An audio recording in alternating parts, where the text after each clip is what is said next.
రాష్ట్రంలో కుప్పకూలిన శాంతి భద్రతలకు నిదర్శనమా కాదా ఒకసారి ఆలోచించమని చెప్తా ఉన్నాయి ప్రభుత్వాన్ని.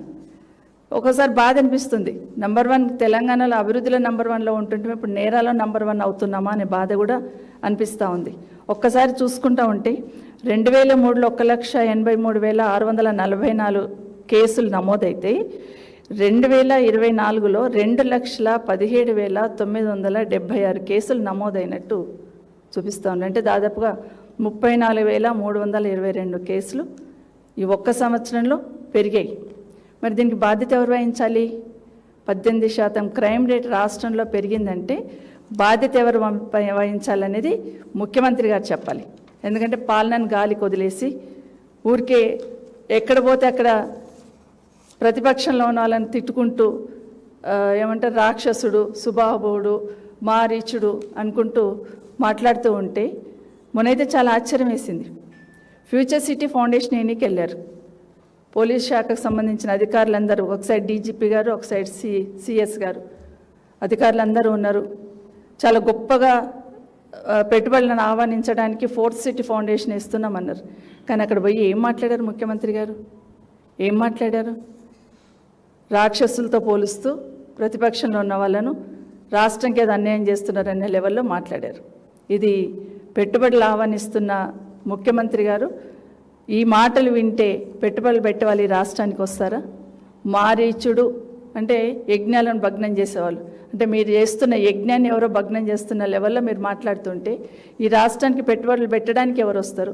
పెట్టుబడులు రానప్పుడు ఉపాధి ఎట్లా దొరుకుతుంది? పక్కన అధికారులను కూర్చోబెట్టుకొని మాట్లాడే మాటలేనా ముఖ్యమంత్రి గారని అడుగుతా ఉన్నాను. ఇప్పుడే కాదు, ఎక్కడ ఏ మీటింగ్ పోయినా కూడా ముఖ్యమంత్రి గారి మాటలు ఒకే రకంగా ఉంటాయి. దాదాపుగా 2 సంవత్సరాల నుండి చూస్తూ ఉన్నాం మనం.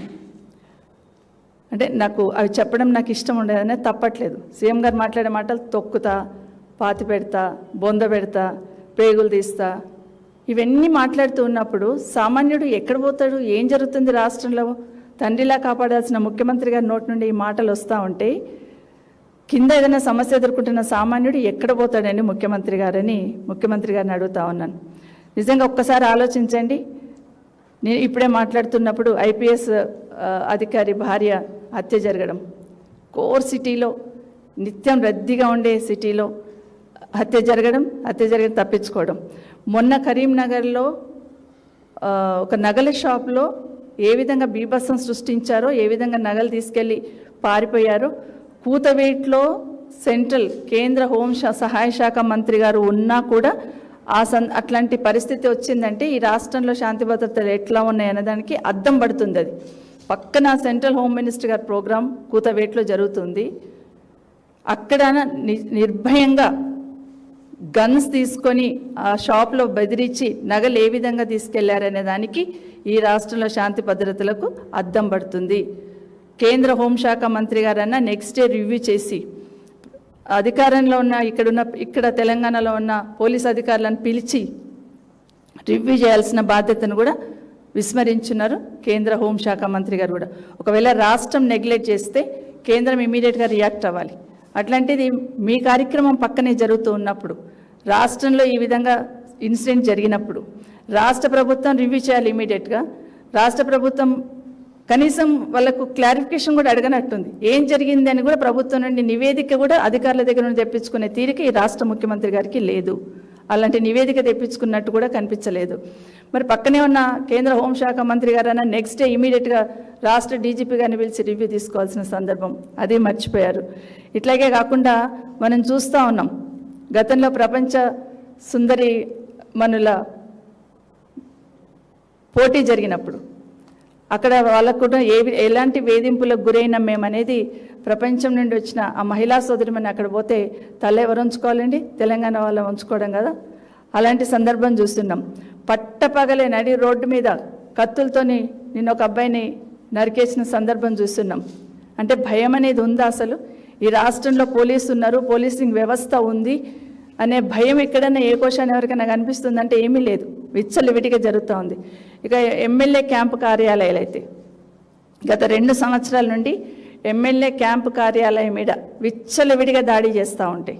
విచ్చలవిడిగా దాడి చేస్తూ ఉంటే ఈ ప్రభుత్వంలో ఉన్న పెద్దలు కానీ ఈ ప్రభుత్వంలో ఈ పోలీస్ శాఖకు సంబంధించిన పెద్దలు కానీ ఊరికే ఉత్సవ విగ్రహాలాగా చూస్తూ ఉన్నారు. సిద్దిపేట క్యాంప్ కార్యాలయం మీద దాడి జరిగింది, సిరిసిల్లలో జరిగింది, గజ్వెల్లో జరిగింది, అట్లాగే సుందర లక్ష్మారెడ్డి గారి దగ్గర జరిగింది, మెడ్చల్, మల్కాజ్గిరి, మొన్న గంగుల కమలాకర్ గారు. మొన్నైతే ఆశ్చర్యం వేసింది, అంటే పోలీస్ డిపార్ట్మెంట్ సంబంధించిన వాళ్ళు అక్కడ వీళ్ళు దాడి చేస్తూ ఉంటే వాళ్ళు అనుకుంటే ఎందుకు కంట్రోల్ చేయలేరు, కానీ బతిన్లాడుకుంటూ పక్క తీసుకెళ్ళి వదిలిపెట్టి అదేదో పిల్లలాటలాగా చూస్తుంటే అక్కడ కౌశిక్ వెహికల్ మీద జరిగిన దాడి కానీ మొన్న గంగుల కమలాకర్ గారి పార్టీ ఆఫీస్ మీద జరిగిన దాడి చూస్తూ ఉంటే ఏ విధంగా నటించిండ్రు పోలీస్ శాఖకు సంబంధించిన సోదరులు అనేది స్పష్టంగా ప్రజలకు అందరికీ అర్థమవుతుంది. ఎందుకంటే ఇప్పుడు ఒక వీడియో అందుకే చూపిస్తాను చెప్తున్నాను. కేంద్ర మంత్రి గారిని ఎందుకు అడుగుతున్నాను నేనంటే, అక్కడ ఆ జిల్లాలో మీరున్నప్పుడే ఇన్సిడెంట్ జరుగుతూ ఉంది, నగల దొంగతనం మీరున్నప్పుడే జరిగింది, అదేవిధంగా క్యాంప్ కార్యాలయం మీద దాడి జరిగింది, అట్లాగే ఎమ్మెల్యే గారి వెహికల్ మీద జరిగింది. దానికి శాంతి భద్రతలు వైఫల్యం చెందుతున్న ఇండికేషన్ కరెక్ట్గా కనిపిస్తూ ఉన్నప్పుడు కేంద్రం తరఫున మీరైనా బాధ్యతగా తీసుకొని రివ్యూ చేసి ఏం జరుగుతుంది రాష్ట్రంలో అని అడగాల్సిన బాధ్యత మీకైనా ఉందా లేదా అని అడుగుతా ఉన్నాను. ఎందుకంటే మీరు మాట్లాడిన మాటలు కూడా బాధేసినాయి మాకు. ఎందుకంటే మీరు మాట్లాడిన కొన్ని మాటలు విన్నప్పుడు బాధ్యత గల పదవుల్లో ఉండి కేంద్రంలో మీరు బాధ్యతలో ఉన్నారు, ఇక్కడ రాష్ట్ర ప్రభుత్వంలో రెండు ప్రభుత్వాలు అనుకుని ప్రతిపక్షంలో ఉన్న వాళ్ళను మీద దాడి చేయాలన్న ఆలోచన ఏదైతే చేసిందో కదా, నిజంగా దౌర్భాగ్యమైన పరిస్థితి. అది తెలంగాణ ప్రజలు గమనిస్తూ ఉన్నారు కూడా. ఒక 2 పాయింట్స్ అండి. మిస్టర్ కౌశిక్ రెడ్డి, నోరు అదుపులో పెట్టుకో. ఇతరుల వ్యక్తిగత అంశాల మీద వ్యక్తిగతంగా దాడి చేయడం మానుకోకపోతే ఇదే విధంగా దాడులు చేయాల్సినటువంటి పరిస్థితి ఉన్నది. తెలంగాణలో ఒక ప్రశాంతమైనటువంటి వాతావరణం ఉంది. ఈ వాతావరణాన్ని చెడగొడితే ఎట్టి పరిస్థితుల్లో కూడా ఊరుకునేది లేదు. ఇక్కడ ఉన్నది రేవంత్ రెడ్డి గారి సర్కార్. శాంతి భద్రతల పట్ల నిఘాగా జరిగితే ఎట్టి పరిస్థితుల్లో కూడా ఊరుకునేది లేదు. ఎన్నోసార్లు మీరు మీ నాయకులు ముఖ్యమంత్రి రేవంత్ రెడ్డి గారి మీద, అధికారుల మీద, కేంద్ర మంత్రుల మీద ఇష్టానుసారం మాట్లాడేందుకు ఇప్పటిదాకా నడిచింది, ఇప్పటిదాకా నడవదు, ఇక్కడ నుంచి నడవదని చెప్తున్నా. ఇప్పటికైనా మీరు ఒళ్ళు దగ్గర పెట్టుకొని మాట్లాడండి. మీరు మీ కేటీఆర్ కావచ్చు, హరీష్ రావు కావచ్చు, ఎవరైనా ఒళ్ళు దగ్గర పెట్టుకొని మాట్లాడండి. మా సహనానికి ఓపిక, మా సహనానికి ఇంకా పరీక్ష పెట్టే ప్రయత్నం చేయదు.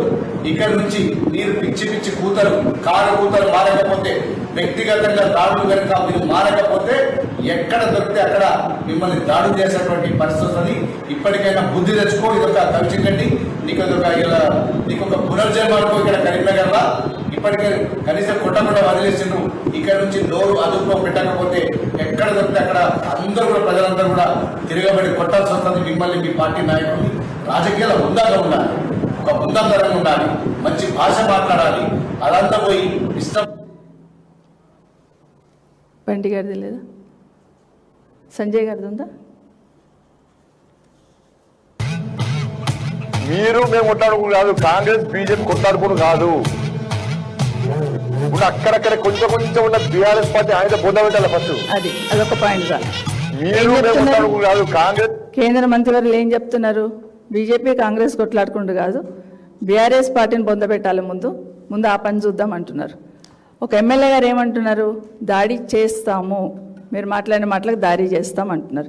మరి ముఖ్యమంత్రి గారు మాట్లాడిన మాటలకు గత 2 సంవత్సరాలు ముఖ్యమంత్రి గారు ఎన్ని మాటలు మాట్లాడారు? ఆ మాటలకు ఎన్నిసార్లు దాడి చేయాలి అట్లంటే? కానీ మా సంస్కృతి అది కాదు. మాటలు మాట్లాడుతున్నప్పుడు ఒళ్ళు దగ్గర పెట్టుకొని మాట్లాడండి అంటున్నారు గౌరవ శాసనసభ్యులు. ఎస్, అందరం అదే చేద్దాం. ఒళ్ళు దగ్గర పెట్టుకొని మాట్లాడమే నేర్చుకుందాం మనం. ఎందుకంటే ఈరోజు మాట్లాడుతూ బండి సంజయ్ గారు గౌరవ మంత్రివర్యులు రాష్ట్ర ప్రభుత్వానికి ఇలా జరిగిందని గట్టిగా అధికారులను పిలిచి మందలించాల్సింది పోయి, మనిద్దరం కలిసి కేంద్ర రాష్ట్ర ప్రభుత్వాలు 2 కలిసి బీఆర్ఎస్ పార్టీని పొందబెడదామనే లెవెల్లో మాట్లాడుతున్నారు. ఇదెక్కడ సంస్కృతి? శాంతి భద్రతలు కాపాడాలన్నా లేకపోతే ప్రతిపక్షంలో పోలీస్ వాళ్ళకి ఏం డైరెక్షన్ ఇస్తున్నారండి మీరు? సెంట్రల్ గవర్నమెంట్, రాష్ట్ర ప్రభుత్వం 2 కలిసి, సెంట్రల్ హోమ్ మినిస్టర్ గారు బండి సంజయ్ గారు, రాష్ట్ర ప్రభుత్వంలో ఉన్న గౌరవ ముఖ్యమంత్రి గారు ఇద్దరు కలిసి పోలీస్ శాఖకి ఏమి ఇస్తున్నారు మీరు ఆదేశాలు? ప్రతిపక్షంలో ఉన్న వాళ్ళని టైట్ చేయండి, ప్రతిపక్షంలో ఉన్న వాళ్ళను కేసులు పెట్టండి, సోషల్ మీడియాలో ప్రతిపక్షంలో బీఆర్ఎస్ వాళ్ళు ఎవరైనా ఉంటే ఇమీడియట్గా కేసులు పెట్టండి, వాళ్ళని తీసుకొచ్చి స్టేషన్లో కూర్చోబెట్టండి. ఎంత దారుణం అయిపోయిందంటే, చిన్న ఎగ్జాంపుల్ చెప్పాలి ఈ సందర్భంలో. మొన్న ఈ మధ్య వికారాబాద్ వెళ్ళాను నేను. వికారాబాద్ నుండి మా చుట్టాలు చనిపోతే పరిగి జడ్చల్ర వెళ్ళాలి. జడ్చల్ర వెళ్ళాలంటే పరిగి దాటుకొని జడ్చల్ర వెళ్ళాలంటే కనీసం ఒక 50 మంది పోలీసులు నన్ను ట్రాక్ చేశారు. ఎందుకని? పరిగిలో ల్యాండ్ అక్విజిషన్ జరుగుతుంది, అక్కడ పోతానేమో అని, అదేదో నిషేధిత ప్రాంతం అయినట్టు నేనేదో తప్పు చేసినట్టు ట్రాక్ చేస్తున్నారు. ఇదెక్కడ సిస్టము? స్వేచ్ఛగా ప్రయాణం కూడా చేయలేకపోతామా? ఇవేం ఆంక్షలు? మా మీద పెట్టే నిఘాలో 1% ఈ నేరాల పట్ల నిఘా పెట్టారనుకోండి, తెలంగాణ రాష్ట్రం ఇట తలంచుకోవాల్సిన అవసరం ఉండదు. దేశవ్యాప్తంగా పోలీస్ వాళ్ళను పోలీస్ పని చేయనీయండి. రాజకీయ వేధింపులకు, రాజకీయ కక్ష సాధించడానికి మొదటి ప్రాధాన్యత ఇస్తున్నారు. దయచేసి మార్చుకోమని గౌరవ ప్రభుత్వాన్ని, గౌరవ ముఖ్యమంత్రి గారిని, గౌరవ హోంమంత్రి గారిని కూడా కోరుతా ఉన్నాను. రాష్ట్ర హోంమంత్రి గారిని కోరుతా ఉన్నాను, కేంద్ర హోంమంత్రి సహాయ మంత్రి గారిని కూడా కోరుతా ఉన్నాను. ఇది క్రైమ్ రేట్ ఆ విధంగా 18.7% పెరిగింది. దీనికి బాధ్యత ఎవరు వహిస్తారు? నైతిక బాధ్యత వహించాలి, ప్రభుత్వం తరఫున సమాధానం కూడా చెప్పాలి. ఇక మిగతా అన్ని క్రైమ్ రేట్ చెప్తా ఉంటే ముఖ్యంగా మహిళల పట్ల ఏ విధంగా జరుగుతూ ఉన్నాయి నేరాలు అనే దానికి తెలంగాణ రాష్ట్రం ఏ లెవెల్లో ఉందనే దానికి నిన్న ఎన్సీఆర్బీ ఇచ్చిన రిపోర్ట్ను ఒక్క నిమిషం మీ ముందు పెట్టదలుచుకున్నాను. మహిళలపైన, చిన్నారులపైన జరుగుతున్న క్రైమ్ రేట్లో తెలంగాణ దేశంలో ప్రథమ స్థానంలో, సదరన్ స్టేట్స్లో ప్రథమ స్థానంలో ఉంది. మన దక్షిణ భారతదేశంలో ప్రథమ స్థానంలో తెలంగాణ మహిళలు, చిన్నారుల పట్ల జరుగుతున్న నేరాలలో ప్రథమ స్థానంలో ఉంది. ఇది తలంచుకోవాల్సిన అవసరం లేదా? మహిళలను కోటీశ్వరులను చేస్తానన్నారు కదా, ముందు భద్రత కల్పించండి. కోటేశ్వరులు దేవుడెడుగు, ముందు భద్రత కల్పించమని కోరుతా ఉంది ప్రభుత్వాన్ని. జాతీయ సగటు రేటు 24.9% ఉంటే తెలంగాణలో ఈ క్రైమ్ రేట్ 61.2%, ఇంచుమించు 61% ఉంది. అంటే ఎటుపోతుంది మన తెలంగాణ? ఏం చేస్తున్నాయి షీ టీమ్స్? ఎందుకు రివ్యూ చేయట్లేరు? ఇవే కాకుండా ఒక్కొక్కటి మహిళలను వెంబడించి వేధించడంలో, అంటే మహిళలను వేధించడంలో మన కమిషనర్ గారికి, మల్కాజిగిరి కమిషనర్ గారికి అనుభవం జరిగింది కదా. ఆ మహిళలను వేధించడంలో అనే దాంట్లో 2వ ప్లేస్లో ఉంది తెలంగాణ. అట్లాగే ఉద్యోగాలు ఇస్తామని ఆశ కల్పించి మోసం చేయడంలో కూడా, అట్లా మోసం చేసి లేడీస్ని మోసం చేసే దాంట్లో కూడా తెలంగాణ 2వ స్థానంలో ఉంది దేశం మొత్తంలో. అట్లాగే చిన్నారుల పైన కూడా ఈ క్రైమ్ రేట్ దేశంలో 2వ స్థానంలో ఉన్నాం. ముఖ్యంగా ఎస్టీకి సంబంధించిన చిన్నారుల పైన మాత్రం 4వ స్థానంలో ఉన్నాం. అట్లాగే సైబర్ క్రైమ్ నేరాలు. సైబర్ క్రైమ్ అంటే ఒకప్పుడు హైదరాబాద్ అంటే ఐటీ హబ్ అనేవాళ్ళం. ఇప్పుడు ఏమైపోతుందంటే ఇవన్నీ చూస్తూ ఉంటే హైదరాబాద్ అంటే క్రైమ్ హబ్ లాగా అయిపోతూ ఉన్నట్టుంది. సైబర్ క్రైమ్ కూడా పోయిన సంవత్సరానికి ఈ సంవత్సరం కంపేర్ చేస్తే, పోయిన సంవత్సరంలో దేశంలో 2nd ప్లేస్లో ఉన్నాం సైబర్ నేరాలలో, కానీ ఈ సంవత్సరం మొదటి స్థానంలోకి వచ్చేసాం. ఇది ఈ ప్రభుత్వం చేస్తున్న ఈ ముఖ్యమంత్రి గారి ఆధ్వర్యంలో ఉన్న హోంశాఖ ఆధ్వర్యంలో వచ్చిన రిపోర్ట్. ఇది మన ఎన్సీఆర్బీ ఇచ్చిన రిపోర్ట్, ఇది మేము ఇచ్చిన రిపోర్ట్ కాదండి. దీంట్లో కూడా 1,00,000 నుండి 10 లక్షల లోపల జరిగిన మోసాలు ఏదైతుందో దాంట్లో నంబర్ 1లో ఉన్నాం. 50 లక్షల పైచిలుకుబడిన మోసాలలో 2వ స్థానంలో ఉన్నాం. ఇవన్నీ చూస్తూ ఉంటే పోయిన సంవత్సరానికి ఈ సంవత్సరం కూడా 17.9% రేటు సైబర్ క్రైమ్లో పెరిగింది. అట్లాగే మానవ అక్రమ రవాణాలో, ఉమెన్ ట్రాఫికింగ్ దాంట్లో కూడా, బెట్టింగ్ దాంట్లో కూడా నంబర్ 1లోనే ఉన్నాం మనం. వృద్ధులకు సంబంధించిన నేరాలలో 4వ స్థానంలో ఉన్నాం. అట్లాగే రోడ్ యాక్సిడెంట్స్ కూడా బాగా జరుగుతున్న దాంట్లో కూడా మనం అత్యధికంగా మన దగ్గర జరుగుతూ ఉన్నాయి. ఎందుకు జరుగుతూ ఉన్నాయి? రోడ్ యాక్సిడెంట్లు జరగకుండా తీసుకోవాల్సిన జాగ్రత్తలు పక్కన పెట్టి పోలీస్ శాఖకు సంబంధించిన ట్రాఫిక్ పోలీస్ వాళ్ళందరూ చలాన్ల వసూల్లో మాత్రమే